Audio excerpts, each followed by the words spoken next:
Bonjour à tous et merci de vous joindre à nous. Bonjour Nicolas. Bonjour Richard. Bonjour Maëva. Hello. Salut Maëva. On attend encore un petit peu que tout le monde se joigne à nous. Jeudi, peut-être un peu du monde sur la route. On a peut-être eu quelques retards ce matin dans les tournées de camions. Donc, on va attendre encore un petit peu quelques minutes avant de démarrer. Et on va dire bonjour. Une dernière chose. Bonjour à la borne. Voilà. Salut la borne, ouais. Salut la borne.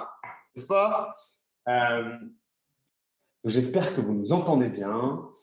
Si vous êtes présent et que vous voulez vous présenter dans le chat, envoyer quelques énergies positives, allez-y. On serait ravis en tout cas de vous avoir avec nous. On va encore attendre quelques minutes avant de démarrer ce webinaire sur comment réduire ses coûts et augmenter sa productivité avec le double fret. En automatisant le double fret, surtout. Ça, c'est clair. C'est clair. C'est le plus important. C'est ça.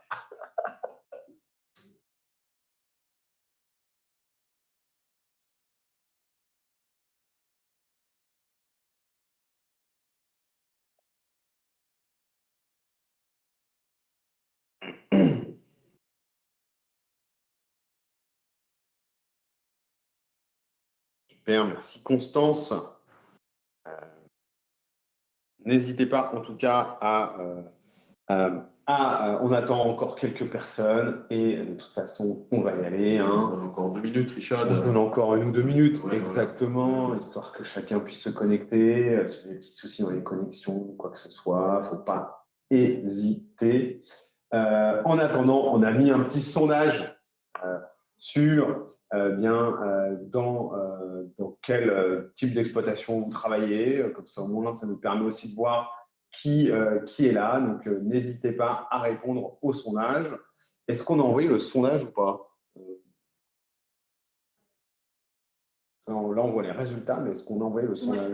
Ouais. Très bien. Donc, Maëva est à la technique chez nous. Donc, vous allez pouvoir la voir.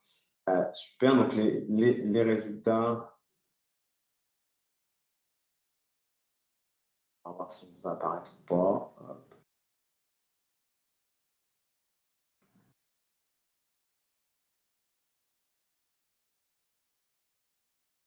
On commence à avoir des gens qui se présentent. Voilà, donc on commence à avoir 2-3 personnes qui répondent au sondage. C'est très bien, on a pas mal de carriers, visiblement. On est assez surpris dans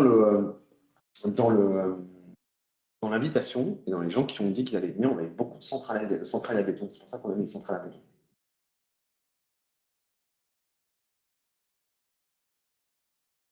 Ce que je vous propose, c'est qu'on va commencer. On va commencer puisque on est là aussi pour ça. Donc, ce qu'on vous propose, c'est plutôt... on va commencer. Donc, Nicolas, peut-être, on va se présenter chacun et puis on va y aller. Nicolas, je te laisse te présenter. Vas-y. Ça part, Richard. Donc, moi, je suis Nicolas Botarga. Donc, je suis effectivement en charge de toute la partie commerciale chez Synax et j'ai un background, en fait, chez des carriers, puisque j'ai eu des fonctions commerciales chez eux et de projets, en fait, de gestion de projet. Voilà. Merci. Et moi, je suis Richard Mita, je suis le directeur général de Synax. L'idée, c'est que on vous présente un petit peu ce dont on a pensé aujourd'hui, en tout cas sur l'automatisation du double fret. Allons-y. Donc, peut-être quelques mots rapides sur Synax.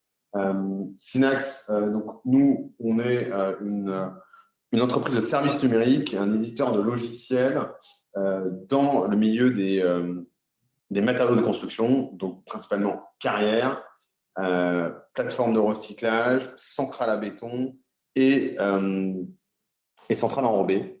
Donc on fait 3 choses dans cette industrie-là. Une partie, on fait du développement classique informatique, une partie d'édition logicielle et on a aussi une équipe d'automaticiens dans ce milieu-là. On vous a mis quelques chiffres pour vous montrer un peu ce qu'on fait.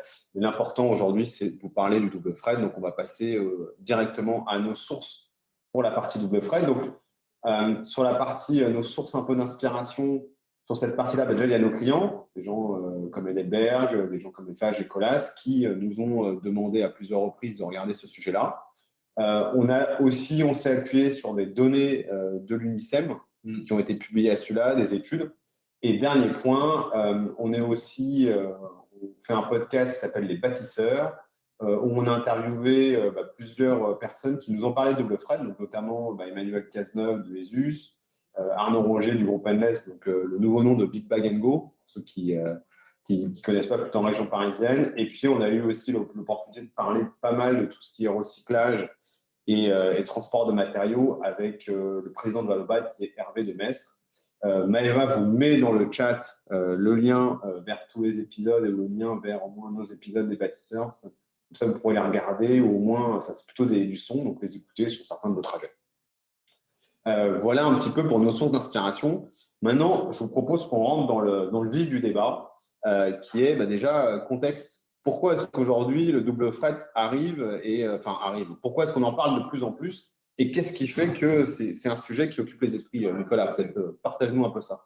Alors écoute, déjà, en fait, Richard, ce qu'il faut savoir, c'est que, en fait, pour un peu catégoriser la chose, parlons d'abord, en fait, de la source d'approvisionnement des chantiers, qui est le granulat. Puisqu'à aujourd'hui, il y a quand même toujours 400 millions de tonnes de granulats qui sont en fait transportés en France, voilà, sur divers chantiers. Et il y a une autre chose qui est importante, c'est que tous les 30 km, Richard, le coût du transport double. Ça, c'est une chose en fait qui ne cessera d'augmenter avec le mix énergétique, et l'augmentation en fait des coûts liés en fait au carburant. Une autre chose en fait, puisqu'en fait dans double fret, on peut avoir aussi en fait des déchets de chantier du bâtiment. Il faut savoir qu'on a 39 millions de tonnes qui sont estimées comme étant le gisement en fait, théorique des déchets inertes du bâtiment. Okay. Sur ces 39 millions, on a 11 millions d'inertes qui sont plus favorables effectivement ce double fret, qui sont captés par les différents opérateurs. Et on sait aujourd'hui qu'il y en a 8,5 millions de tonnes en fait, qui sont en fait valorisées sur des plateformes de recyclage, des plateformes de transit, etc. Ok, voilà. C'est déjà beaucoup. C'est énorme. Alors ça, c'est des données. Donc, on a des données du MICEM et on a des données en fait d'un autre organisme, le FEDEREC, qui est en fait le gros organisme en fait géré par tous les acteurs du recyclage. D'accord. Voilà. Ok. Donc là, contextuellement, on a cette problématique aussi d'inflation, de gisement, qui fait que le contexte favorise aussi à l'émergence aussi de réflexion sur comment on optimise son transport. C'est exactement ça. Okay, très bien. Exactement ça. Ensuite, donc, je voulais parler des modes de transport. Alors, bien sûr, maintenant, on a parlé en fait effectivement de la partie, je dirais, matériaux, déchets. Maintenant, en fait, effectivement, vu qu'on les a, il faut tout simplement et bonnement les transporter. Ça paraît un peu exactement. Alors, la livraison, en fait, si tu veux, aujourd'hui, il y a 3 modes de livraison. On les connaît tous plus ou moins. Surtout à Paris, il y en a on connaît plus que d'autres.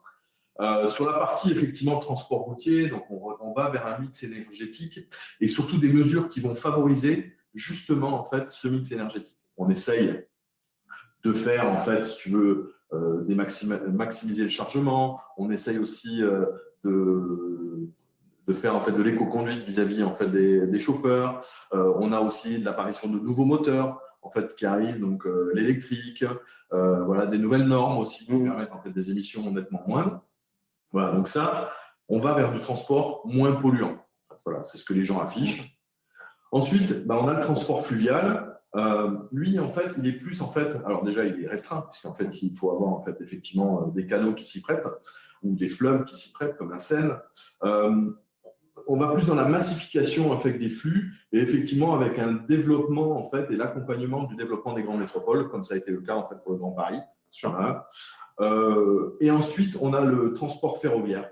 Alors, le transport ferroviaire, en fait, c'est toujours quand même d'actualité et c'est une alternative en fait sur des longues distances. Toujours pareil, il faut que ça soit embranché fer. Très peu en fait aujourd'hui de carrières. Des grosses carrières en règle générale le sont. Et cette optimisation, en fait, elle est rendue possible de plus en plus dans le cadre du double fret, puisqu'on parle de double fret. On va prendre l'exemple de Basalt, qui a eu en fait une réflexion, puisqu'ils sont embranchés fer, comment faire pour rentrer en fait dans cette économie circulaire et se dire, bah, voilà, il faut que j'ai des matériaux, il faut que je les transporte, il faudrait que j'en ramène. Bon, avant, c'était transporté dans des wagons, somme toute assez classique. Donc, ils ont eu l'idée de mettre des conteneurs. Voilà. Et ça, c'est quand même pas mal, des conteneurs qui font entre 30 et 35 tonnes. Donc, ils chargent, bien sûr, des matériaux en fait, sur leur carrière. Ils les amènent en fait, sur les lieux en fait, de construction, de chantier, etc. Et au retour, ils ramènent en fait, dans les carrières, dans le cadre des réaménagements, par exemple. Du remblai. Voilà. Super. Donc ça, c'est vraiment quelque chose qu'on voit. Et alors, je sais qu'ils le font parce qu'ils arrivent à faire ça en région parisienne. Donc, ils ont arrivé même à distribuer donc, leur caillou, donc, qui est près de Angers, entre Angers et Laval, de mémoire. Ils l'amènent en train donc, en région parisienne. Et derrière, en région parisienne, ils récupèrent du remblai pour leur carrière. Ce qui est quand même plutôt pas mal grâce au train. Donc là, on est sur… c'est vertueux. Oui, C'est quelque chose de vertueux. Nous, on va peut-être se concentrer sur le transport routier, en tout cas. Aujourd'hui, ça reste le principal mode de transport. Le fluvial, on sait que c'est 13% pour les granulats, enfin pour le ferroviaire. Aujourd'hui, on n'a pas trop de données sur le fluvial, mais on estime que c'est un peu moindre que le ferroviaire. Donc, imaginons le reste, en fait, se fait exclusivement en fait, par voie routière. Et toi, tu connais la région que tu connais très bien, c'est le Pays Basque, parce que toi, tu es basé, tu es pas loin. Donc, je suis basé dans le Béarn, mais je connais bien le Pays Basque, voilà, pour avoir connu ce marché-là, qui est un marché effectivement qui est très tendu en termes de remblai. Pourquoi? Parce que voilà, l'attrait en fait de la région, de moins en moins de terrain, donc on construit en fait, si tu veux, sur des parcelles qui sont de plus en plus petites, et donc on va chercher de plus en plus profond, voilà. Et ce remblai-là, il faut l'évacuer. Donc il y a des carrières qui accueillent, mais de moins en moins en fait, parce qu'aujourd'hui en fait, il faut avoir en fait des plans de réaménagement qui permettent en fait, si tu veux, d'accueillir ce remblai. Par contre, il y a aussi des gens en fait comme Pictagarbi en fait, voilà, qui eux en fait ont monté des plateformes en fait d'accueil, si tu veux, directement de recyclage. Et malheureusement en fait, pour ce marché-là, on a aussi des matériaux qui partent de l'autre côté de la frontière, qui aujourd'hui malheureusement n'ont pas du tout les mêmes normes. Bah oui, qu'en et voilà, et ça crée aussi effectivement, ça peut créer des tensions. Voilà. Bon, comme on le voit sur beaucoup de nos frontières, en fonction des pays voisins. La Belgique, peut-être que toi tu vois on voit ça aussi sur des pays frontaliers où justement, avec les nouvelles réglementations qui sont mises en place, il y a des choses qui se font. Parlons, donc, qu'est-ce que le double fret, Nicolas? Double fret, c'est quelque chose d'assez simple. On va chercher en fait des matériaux à un endroit, on les livre, et depuis en fait la livraison, on ramène en fait des matériaux de l'endroit où sont partis la première livraison. En fait. Voilà, c'est assez simple. Pourquoi? Pour limiter les kilomètres. Bien sûr. Voilà, imaginons que sur un même flux, on amène des matériaux et puis on prenne d'autres camions en fait pour amener les matériaux. Voilà, au coût du transport. C'est tout simplement inimaginable. Voilà. On a deux types si tu veux, aujourd'hui, on peut parler en fait de chantier TP, où on va aller chercher, on va amener des matériaux d'une carrière, on verra après d'une plateforme, mais d'abord une carrière, et puis on va ramener ces matériaux-là, plutôt dans le cadre de réaménagement, en fait, demandé en fait par les instances gouvernementales, donc la Préal qui gère ça. Ensuite, on a un autre type de choses qui sont arrivées, et en fait, ça date il y a peut-être une petite dizaine d'années, en fait, ce sont des plateformes de transit. Oui, bien sûr. Donc là, en fait, c'est plutôt des chantiers urbains ou périurbains, où là, on va générer du double fret, mais pas avec des matériaux naturels, mais plutôt avec des matériaux qui ont été valorisés. Donc, c'est de la déconstruction qui est amenée. Donc, on amène de la déconstruction et on repart avec des matériaux qui sont valorisés. Voilà. On est tout à fait en fait dans une économie en fait circulaire, qui est un terme très à la mode, mais qui existe quand même depuis très longtemps. Et qui existe depuis très longtemps. Mais en fait, dans les métiers du bâtiment, finalement, ça n'existait pas en fait. Si tu veux, en fait, je n'aurai pas de date à te donner exactement depuis quand ça existe, mais c'est quand même assez récent en fait. En fait, cette idée en fait aujourd'hui de déconstruction. Bon, ça a été aussi, je pense, amené par on demande de plus en plus aux entreprises d'avoir des démarches en fait de responsabilité sociale, tu vois, en fait la RSE qui prend de plus en plus de place en fait dans la communication des entreprises, voilà. Et puis l'autre chose en fait, c'est qu'on a aussi, de par cette RSE, on affiche aussi en fait, si tu veux, par ce double fret, une réduction des émissions de gaz à effet de serre en fait sur un transport qui reste en fait comment je dirais, général et le plus important en fait voilà sur le territoire français qui est en fait la voie routière. C'est clair. Voilà. Et donc là, donc le double fret, c'est le principe de se dire, j'arrive avec du matériau et je repars avec du matériau. Voilà. Et on a aussi des concepts de triple fret, où là, ma compréhension, ça c'est Emmanuel Cazeneuve des US qui m'en parlait, qui eux en font qui en font un gros cheval de bataille. Hein. C'est, je viens à un endroit avec du matériau, donc je récupère du matériau à un endroit. Je vais sur une plateforme de transit pour déposer du matériau, ce matériau-là. Sur cette plateforme de transit, je récupère un 0,315 typiquement que j'emmène sur un chantier. Sur mon chantier, je récupère du remblai et que je ramène soit au site d'extraction parce qu'il y a une partie d'aménagement, ou si c'est de la démol, je peux même la ramener à la plateforme de transit. Voilà, pour une remballe. Pour étayer un peu ton discours, Richard, en fait, partons en fait, d'une carrière qui va produire en fait, un matériau naturel. On va avoir une plateforme de transit ou une plateforme de négoce, puisqu'on va plutôt parler de négoce là. Donc, qui est aussi, elle, à côté une plateforme de transit. Donc, on va amener en fait un sable et produit dans la carrière. On va le déposer en fait sur cette plateforme de négoce, qui est aussi une plateforme de transit, comme tu l'as dit. On va prendre un matériau recyclé, un 0,40 ou un 0,80 en fait, voilà, qui a été concassé en fait directement sur le site. Hein. On va l'amener sur ce chantier-là. Et sur ce chantier-là, deux solutions. Soit on revient en fait à la plateforme, soit on prend un remblai terre inerte, on ramène vers la carrière, voilà. Ou un autre site, ou même un autre site, pourquoi pas. On pourrait aller, non pas effectivement sur ce site-là, mais un site qui est beaucoup un exutoire. Ouais, un exutoire. Bon, voilà. Donc là, on peut aussi imaginer des choses comme ça. Et là, quand on réfléchit à tout ça, il est clair que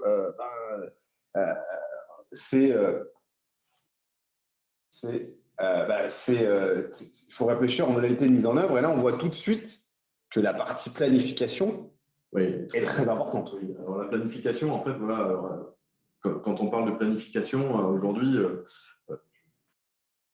souvent, en fait, ce sont des outils en fait, manuels. Alors, quand je dis manuel, ça n'a rien de péjoratif, mais c'est plutôt des outils Excel ou encore, en fait, chez certains carriers, en fait, voilà, à la main, hein, parce qu'en fait, le cerveau en fait, humain fonctionne très bien par rapport à ça. Et pourquoi? Parce qu'aujourd'hui, il existe des outils numériques de planification où on va juste se mettre en fait, un camion, en fait, un lieu de livraison ou un lieu de reprise, etc. Mais en fait, des outils d'optimisation pure, en fait, comme on peut avoir dans l'optimisation en fait, de livraison, je sais pas moi, chez Amazon ou tout ça, n'existe pas en fait pour le milieu des carrières. Enfin, à ma connaissance. Toi qui connais mieux le milieu du numérique. Exactement.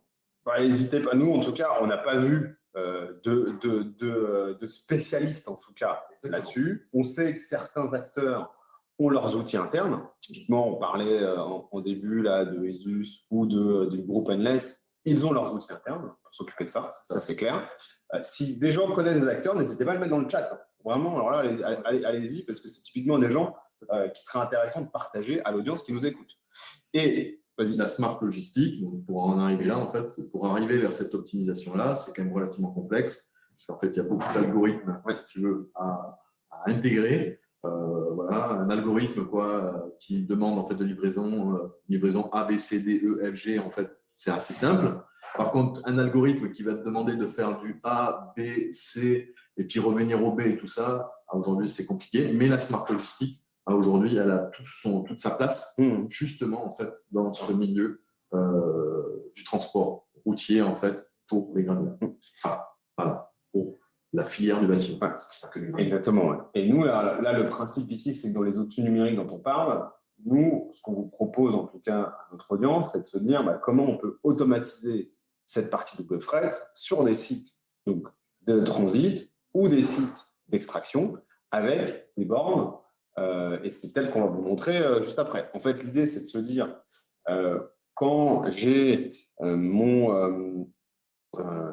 quand je vais avoir en fait mon chauffeur qui va venir sur site et comment je vais pouvoir faire en sorte que il soit qu'on l'accueille de la manière la plus facile et de la manière la plus simple et de faire en sorte qu'il perde le moins de temps possible dans ses tours, ben, c'est dans ce cadre-là qu'on va vous présenter une solution qui existe avec des bornes d'entrée-sortie. Voilà, c'est un peu ça le principe. C'est le principe, et en plus, ce qui est important aussi de savoir, c'est que bien souvent, en fait, voilà, sur ces chantiers-là, ils peuvent être faits en fait en dehors, notamment dans les grands centres urbains, en fait, comme le Grand Paris.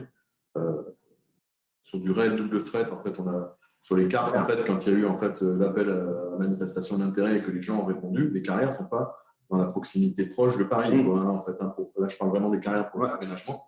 Et c'est vrai qu'aujourd'hui, cette automatisation, elle est en plus, elle est de fait hyper importante parce que l'important, c'est de pouvoir circuler aussi à des heures, si tu veux, où il y a le moins de circulation, et donc d'avoir en fait une automatisation à l'entrée des sites en dehors des heures d'ouverture me paraît en fait être un élément, si tu veux, prégnant en fait, voilà, pour aller plus loin dans la réflexion.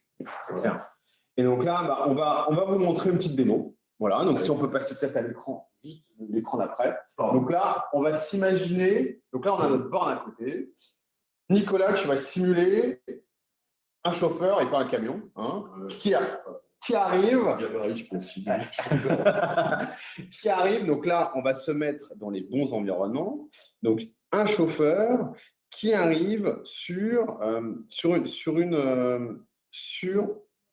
plateforme où, je sais encore, voilà, sur une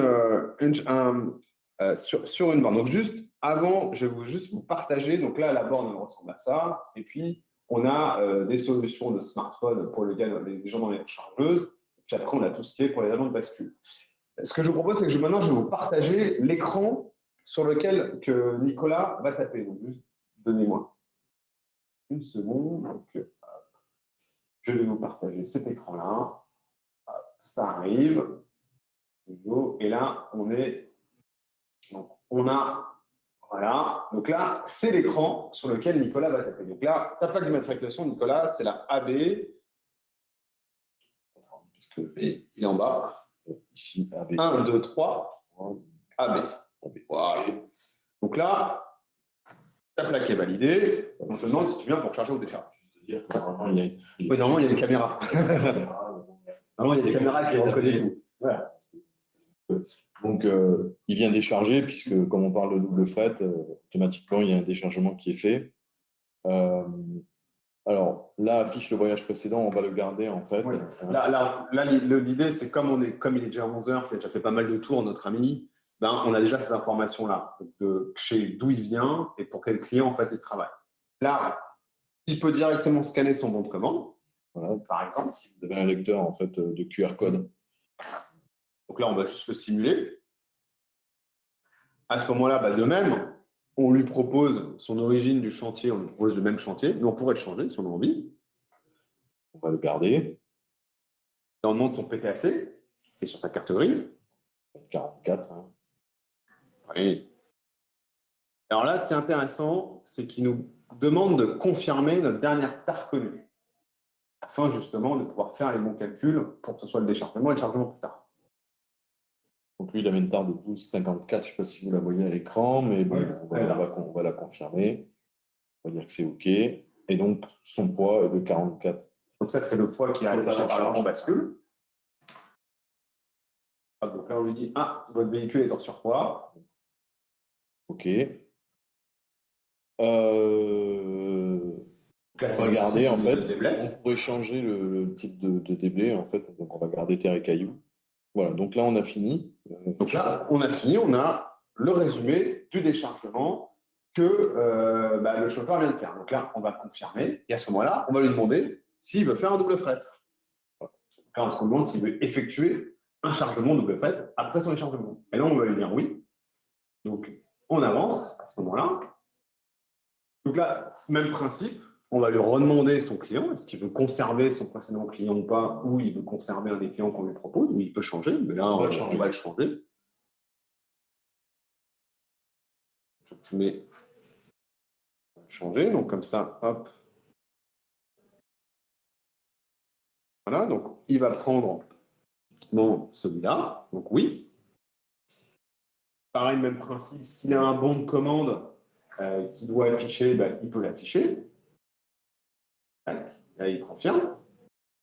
On va lui confirmer son chantier du voyage précédent, ce qu'il a eu avec ce client-là. Et là, on peut soit il peut changer de produit parce que c'est sur un autre produit, soit on peut aussi, voilà, il peut prendre. Voilà. Hop, et il valide. À ce moment-là, on lui demande sa quantité de produit, qui va valider. Et là, on lui fait valider son chargement. Et donc là, il va partir, décharger, et 2, recharger. Et là, ce qui va se passer, c'est que notre personne à la chargeuse va avoir les différentes infos. Donc là, on voit toutes les infos par à la personne à la chargeuse. Et au niveau de la bascule, on va avoir les informations liées à ce qui est vu comme voyage au niveau de la bascule. Donc là, si on regarde… Oui, c'est-à-dire dans la partie automatisation, on a aussi une notion de temps. Et ce qu'on n'a peut-être pas vu tout à l'heure, c'est qu'il y a, pour les chauffeurs, en fait, il y a un plan qui apparaît. Bien sûr. Et ce plan, il est changeable parce que souvent, dans le cadre des réaménagements en fait, en carrière, une zone peut tout à fait changer. Voilà. Bien sûr. Ce qui est important, en fait, c'est de donner l'information directement en fait, pour le déchargement en fait, des remblais sur le site. Voilà. Clair. Alors, ce qui est vrai aussi, en fait, effectivement, non pas que sur les sites, mais c'est vrai aussi sur certaines plateformes de recyclage où effectivement les plans d'agencement peuvent tout à fait changer. C'est clair. Pour diverses raisons. Hein. C'est clair. Là, donc, au niveau de la bascule, moi, je vais avoir mes informations donc, sur mes voyages. Donc là, typiquement, hop, je peux mettre ça bien. Donc, là, j'ai mes informations. Je vois mon chargement et mon déchargement qui vient d'être mis, qui vient d'être fait. À ce moment-là, on doit être… Voilà, donc on les voit les deux qui sont là, donc ceux de 11h22 et 11h24. À ce moment-là, on va dire qu'ils ont été traités directement par la personne dans la chargeuse. Ce qu'il faut savoir, c'est que dans l'application mobile qui est fournie, il est possible de prendre en photo et de refuser le déchargement. Et de prendre une photo, ce qui permettra aussi d'éviter tout litige, si vous avez des réclamations ou quoi que ce soit. Et derrière, une fois que c'est traité, j'ai mon chauffeur qui repart en borne de sortie. Ce qu'on disait aussi, Richard, ce qui est très important aussi, c'est que quand on a des nouveaux chauffeurs qui arrivent, on peut aussi changer en temps réel le produit à charger. Pourquoi? Parce que des gens peuvent confondre, en fait, je ne sais pas moi, un 6.314, un 10.14, un 0.4, un 0.2, en fait, voilà, parce qu'ils n'ont pas l'habitude et qu'ils sont nouveaux, en fait, dans le métier. Et voilà. Alors que le chargeur, lui, sait que potentiellement, en fait, voilà, ce n'est pas ce produit-là qu'il faut. Donc maintenant, je vais vous repartager l'écran de la borne. Comme ça va vous permettre de voir ce qui se passe. Hop. Donc là, Nicolas va arriver en borne de sortie. Donc là, on va taper pareil, donc c'est la même plaque d'immatriculation qui a été reconnue. Et à ce moment-là, on va pouvoir voir, on récupère le poids au niveau du pont bascule. On va confirmer le règle du changement, donc on va faire une petite signature. À ce moment-là, le BL va s'installer. Le BL de déchargement. Comme c'est également chargé, voilà, comme le BL classique. Si vous voulez, classique, enfin pas classique, parce qu'en général c'est du format A4, et là c'est un format 8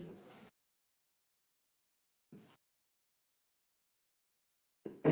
Donc là, on s'occupe du BL côté chargement. Donc là, on lui donne son résumé de chargement. Même principe, on fait signer. Et là, on a également le bon de livraison, ici, côté chargement. Et donc, toute cette partie-là peut être dématérialisée si besoin, mais notre chauffeur est arrivé sur site, il a pu décharger et charger juste après. Et tout ça via, en fait, que ce soit une borne et tout ça de manière automatique. Voilà un petit peu pour vous montrer cette partie-là, ce qui est plutôt assez intéressant et on voit que ça se fait de manière quand même assez limpide. Alors, beaucoup de gens nous disent ah oui, mais il faut quand même que les chauffeurs ils y arrivent et ainsi de suite. Ce qu'on vous montre là, on va vous montrer les chiffres juste après. C'est sur un site qui est dans le centre de la France. Ils ont cet outil-là. C'est un site qui est à peu près une quarantaine de camions jour et sur lesquels il y a du double fret. Donc, sur des petits sites, c'est des choses qui peuvent typiquement, vous avez qu'au lieu d'avoir une personne à l'accueil ou une personne dans la chargeuse, l'idée, c'est que vous n'avez qu'une personne à la chargeuse qui, elle, vraiment s'occupe du déchargement et du chargement. Et le reste, c'est géré au niveau de la borne. Voilà. Donc, peut-être on va repasser un peu pour comprendre quels sont un peu les avantages de faire du double fret et derrière, continuer sur la suite. Donc, bien sûr, vous avez compris, il y a des avantages économiques et environnementaux. Donc, la première chose, en fait, c'est effectivement, on parle souvent de réduction carbone. Voilà, on a des chiffres, en fait, selon une étude de ESUS dont on a parlé tout à l'heure, qui faisait partie des sponsors, on a parlé au tout début. Bon, selon eux, il y a 72% d'évitement carbone. Alors, les émissions évitées par une organisation, elles concernent en fait les réductions d'émissions réalisées par ces activités, tout simplement, produits ou services. Donc là, on est plutôt sur des services, parce que le transport est un service. On a aussi, et ça c'est très important, une diminution des nuisances à proximité des sites. On sait qu'aujourd'hui, voilà, ouvrir, en fait, si vous voulez une carrière ou une gravière, en fait, c'est tout simplement très compliqué, voire impossible. Et effectivement, on parle de plus en plus, on en a parlé tout à l'heure, de démarches RSE qui sont de plus en plus présentes dans les entreprises. Donc, en fait, c'est mettre en avant en fait, cette notion de fret, quoi, est très, très prégnante, quoi, pour effectivement toutes les parties. Et puis après, il y a les avantages économiques. Les avantages économiques, ils sont clairs. Hein. C'est directement réduction des coûts au niveau du transport. C'est-à-dire qu'on peut aller chercher des réductions de coûts qui permettent d'aller gagner certains chantiers, puisqu'on arrive à faire ça. Dans le cas du triple, je me rappelle, hein, je vois Stanislas qui est présent ici, mais Stanislas avait imaginé du triple fret entre des carriers qui étaient carrément sur Reims. Et des chantiers du Grand Paris. Donc, ils étaient arrivés à imaginer des choses pour permettre de réduire les coûts avec cette partie-là. Donc là, on voit des choses intéressantes. Et puis, bien évidemment, mesure des pneus, parce qu'on réduit aussi les voyages, les transports. Donc, durée de vie de matériel allongée. Et puis, augmentation des marges, si on arrive à être assez malin dans sa façon de faire du commerce à ce niveau-là. Et l'optimiser, ça c'est clair. C'est ce qu'on recherche et je pense qu'aujourd'hui, les clients recherchent ça c'est clair. Et puis, il faut rentrer dans ce monde-là parce que les coûts sont de plus en plus chers. Il y a quand même une diminution de l'activité au niveau du bâtiment. Donc là, il y a des points à aller chercher, il y a des réflexions à avoir. Et ce qui est intéressant, c'est que ça force à la réflexion, à l'optimisation. Et à l'innovation. Et à l'innovation, c'est clair. Et donc là, si on prend quelques chiffres maintenant. Alors, les chiffres les plus importants, en fait, ce sont les chiffres du Grand Paris Express, parce qu'aujourd'hui, c'est des chiffres, c'est des données en fait, qui sont publiques. Ce qu'on sait, c'est qu'il y a apparemment 44 millions de tonnes à évacuer.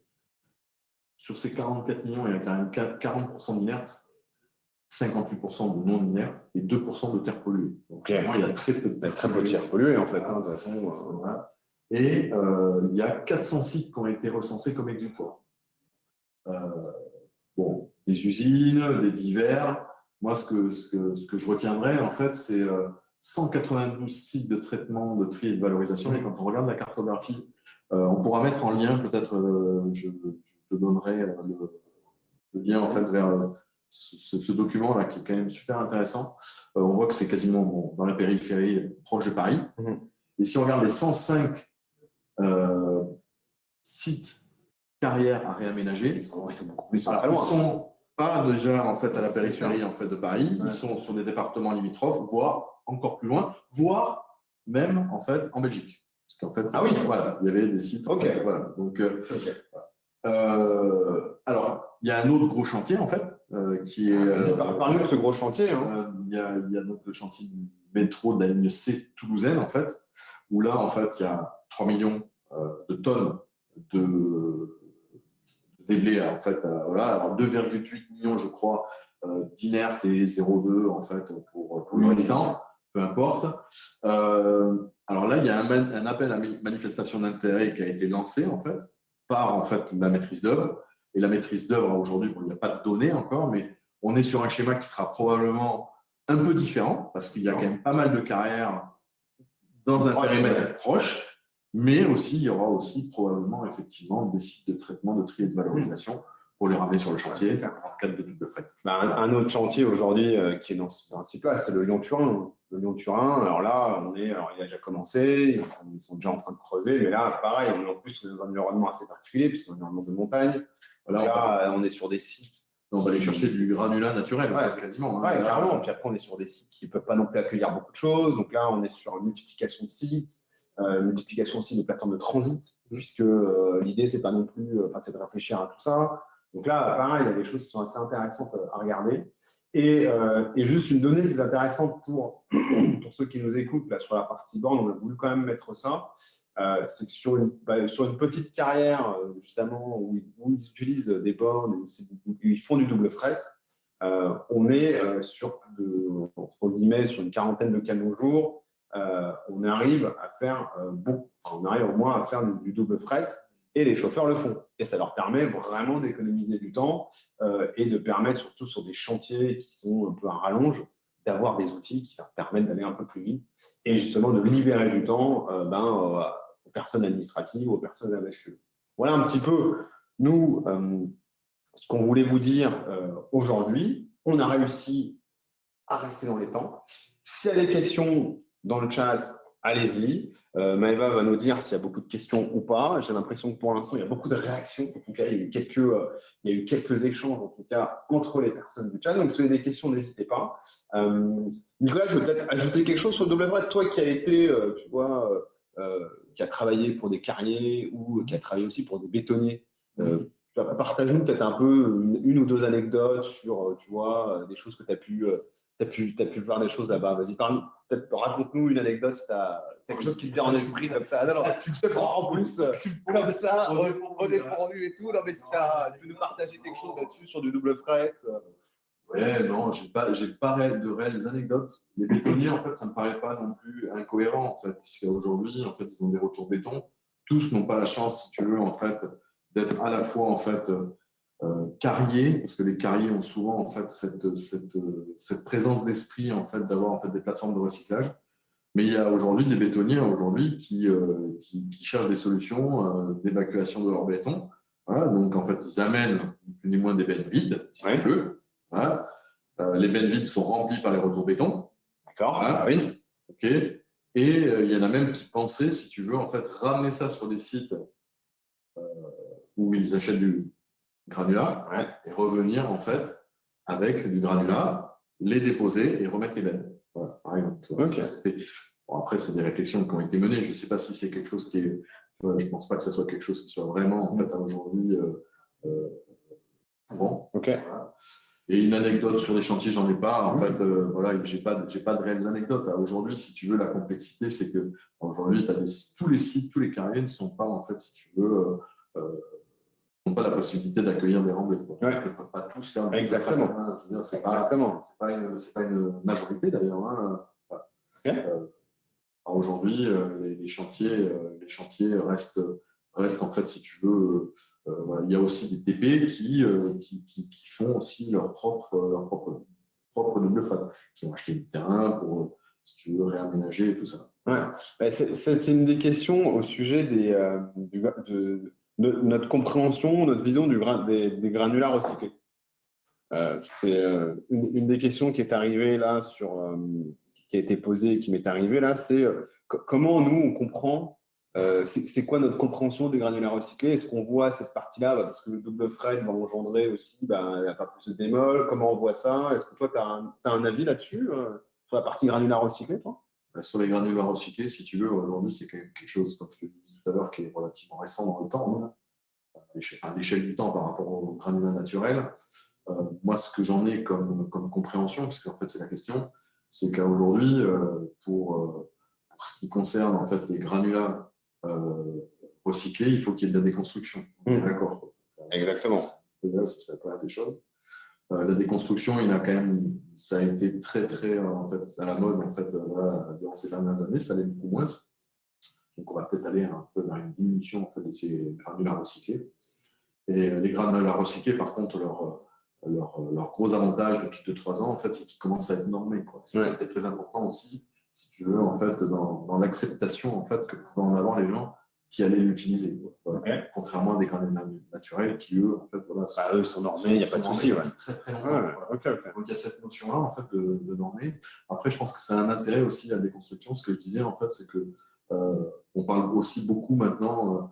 C'est pas encore arrivé, mais il y a des réflexions, je sais, en fait, pour avoir discuté avec certaines personnes qui sont faites. L'UNICEF commence à regarder, c'est en fait les ZFE, parce qu'en fait, alors, ZFE, si tu peux juste. En zone à faible émission, en fait. Voilà.